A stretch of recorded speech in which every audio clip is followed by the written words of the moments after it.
شریعت میں سنت اور بدعت کی تمیز اور پہچان کا پیمانہ یا معیار کیا ہے؟ اس سوال میں دو چیزیں ہیں، ایک سنت اور ایک بدعت۔ سنت ایک ایسا لفظ ہے جس کا استعمال کئی چیزوں پہ ہوتا ہے۔ مثال کے طور پہ سنت کا استعمال نبی علیہ الصلوۃ والسلام کی احادیث پہ ہوتا ہے جو قرآن کے مقابل میں ہیں۔ ہم کہتے ہیں قرآن و حدیث، تو قرآن سے مراد اللہ کا کلام اور احادیث سے مراد نبی علیہ الصلوۃ والسلام کے الفاظ، آپ کی گفتگو، آپ کا کلام۔ دوسرے نمبر پہ سنت کا اطلاق بدعت کے مد مقابل کے طور پہ ہوتا ہے، یعنی کہ ایک طرف بدعات ہیں اور دوسری طرف سنت ہے۔ تیسرے نمبر پہ سنت کہتے ہیں ان امور کو جو شریعت میں مستحب ہیں، مندوب ہیں، جن پہ عمل کر لینا بہتر اور افضل ہے، نہ عمل کریں تو کوئی گناہ نہیں ہے۔ مثال کے طور پہ مسواک کرنا، یہ سنت ہے یعنی کہ واجب نہیں ہے، یہ سنت ہے یعنی کہ جائز سے اوپر کا درجہ ہے۔ اور چوتھے نمبر پہ سنت کہتے ہیں ہر اس چیز کو جو کتاب و سنت سے ثابت ہے۔ ہر وہ چیز جو کتاب و سنت سے ثابت ہے وہ کیا ہے؟ وہ سنت ہے۔ جہاں تک تعلق ہے بدعت کا، تو بدعت کا لفظی معنی کیا ہوتا ہے؟ نئی چیز، نیا کام۔ اور یہیں سے اللہ تعالیٰ فرماتے ہیں بدیع السماوات والارض، کہ اللہ رب العزت آسمانوں زمین کے مبدع ہیں، آسمانوں زمین کو اثر نو پیدا کرنے والے ہیں۔ اللہ نے آسمانوں زمین کو پیدا کیا، اس کی پہلے کوئی مثال نہیں تھی، کوئی پہلے نمونہ نہیں تھا، پہلے اس کا کوئی سانچہ نہیں تھا، بلکہ اللہ نے اثر نو آسمانوں زمین کو پیدا کیا۔ اب یہ پنکھا جو ہمارے ہاں گرمیوں کے موسم میں چلتا ہے، یہ بدعت ہے کیونکہ پہلے نہیں تھا، اب ہے۔ اے سی بدعت ہے، گاڑیاں بدعت ہیں، گڑیاں بدعت ہیں، لیکن یہ وہ چیزیں ہیں جن کا تعلق دنیا سے ہے، دین سے نہیں ہے۔ اور ہم جب بدعت کہتے ہیں تو اس سے مراد وہ چیزیں ہوتی ہیں جو دین میں نبی علیہ السلام اور صحابہ کرام کے زمانے کے بعد داخل کر دی گئی ہوں، پہلے سے دین کا حصہ نہ ہو۔ اور اگر آپ کہتے ہیں کہ اس کی تعریف اور اس کی پہچان بہت ہی دقیق انداز میں آپ کے سامنے رکھوں تو علماء کرام نے بدعت کی تعریف کئی ایک الفاظ سے کی ہے۔ ایک تعریف یہ کی گئی ہے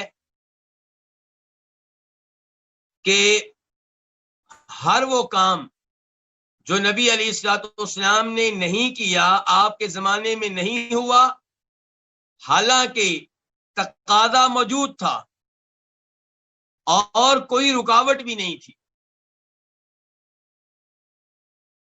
مثال کے طور پہ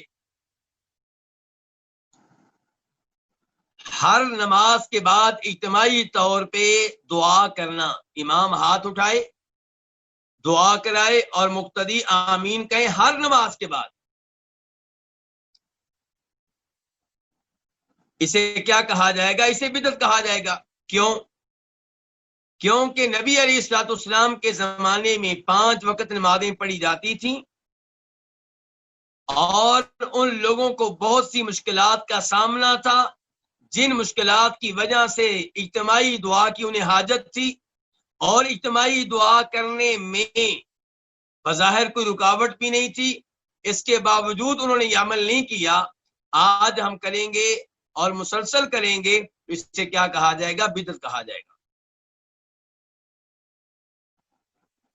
اذان نبی علیہ الصلوۃ والسلام کے زمانے میں ظہر کی بھی ہوتی تھی، عصر کی، مغرب کی، عشاء کی، فجر کی۔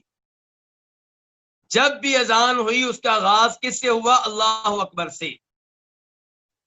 آپ کے زمانے میں جب بھی اذان دی گئی آغاز اللہ اکبر سے ہوا۔ اللہ اکبر سے پہلے نہ کبھی کسی نے بسم اللہ پڑھی، نہ کبھی کسی نے الحمدللہ کہا، نہ کسی نے الصلاۃ والسلام علی رسول اللہ کہا۔ اب اگر کوئی یہ کام کرتا ہے اور مسلسل کرتا ہے اسے کیا کہیں گے؟ بدعت کہیں گے، کیونکہ آپ کے زمانے کے لوگ انہیں بھی بسم اللہ کہنے کا شوق تھا، اللہ کی حمد و ثنا بیان کرنے کا شوق تھا، درود و سلام پڑھنے کا شوق تھا۔ اس سب کے باوجود انہوں نے اذان سے پہلے یہ کام نہیں کیے اور بظاہر کوئی رکاوٹ بھی نہیں تھی۔ تو آج اگر ہم یہ کام کرتے ہیں، تسلسل کے ساتھ کرتے ہیں، تو یہ عمل کیا کہلائے گا؟ بدعت کہلائے گا۔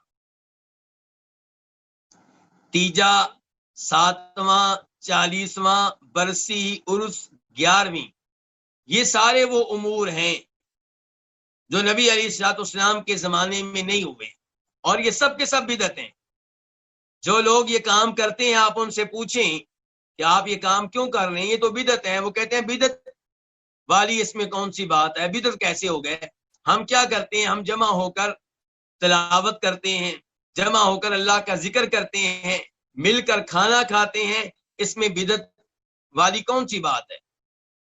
تو ہم کہتے ہیں کہ نبی علیہ السلام کے زمانے میں لوگ فوت ہوتے تھے اور ان کے لواحقین چاہتے تھے کہ ہماری میت کو معاف کیا جائے، اسے معافی ملے، ان کے گناہ جڑ جائیں، وہ جہنم سے بچ جائیں، ان کو جنت ملے۔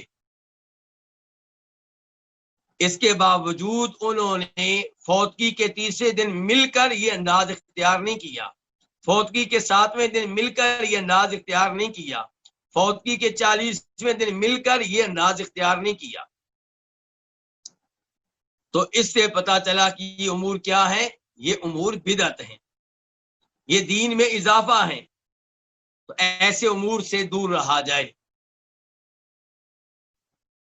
ایسے ہی نماز جنازہ کے بعد مل کر اجتماعی دعا کرنا،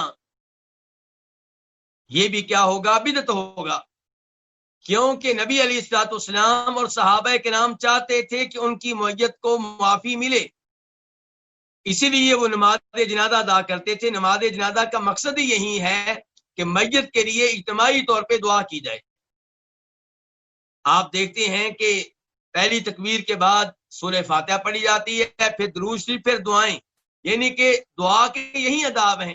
پہلے اللہ کی حمد و ثنا بیان کی جائے، پھر نبی علیہ السلام پہ درود پڑھا جائے، اور پھر دعائیں کی جائیں۔ نماز جنازہ اسی لیے رکھا گیا کہ میت کے لیے اجتماعی دعا کی جائے۔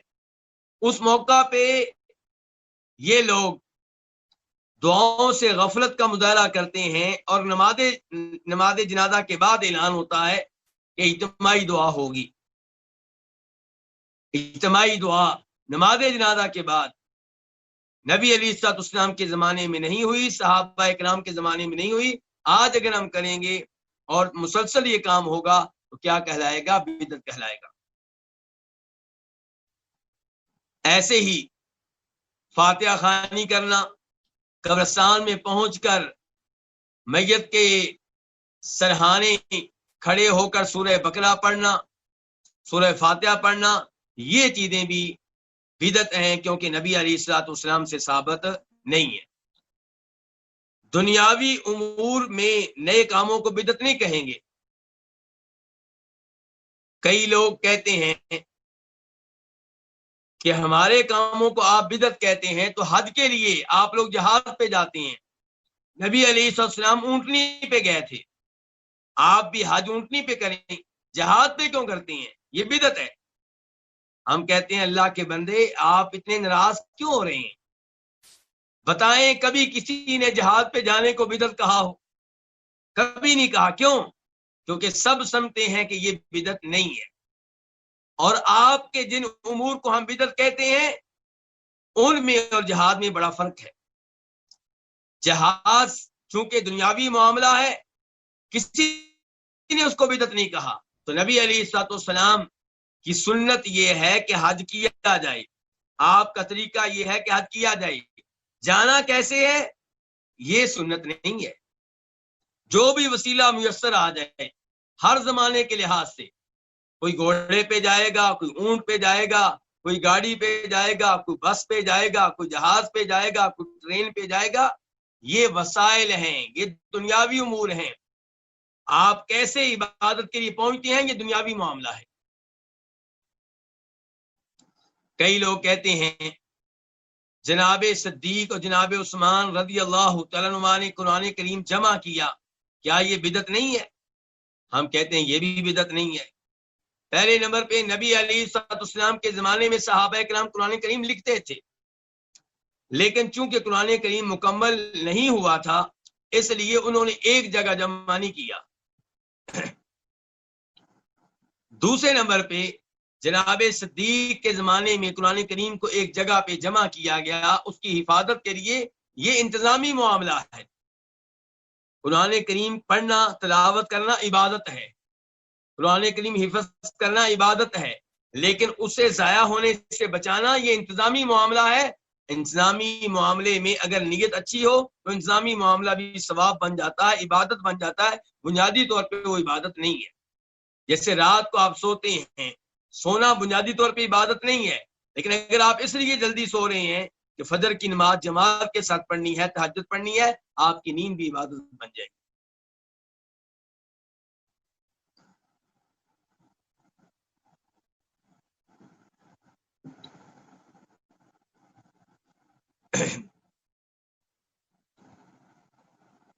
آپ علیہ السلام اونٹنی پہ گئے حج کرنے کے لیے، میں نے کیا کہا کہ یہ اونٹنی پہ جانا سنت نہیں ہے۔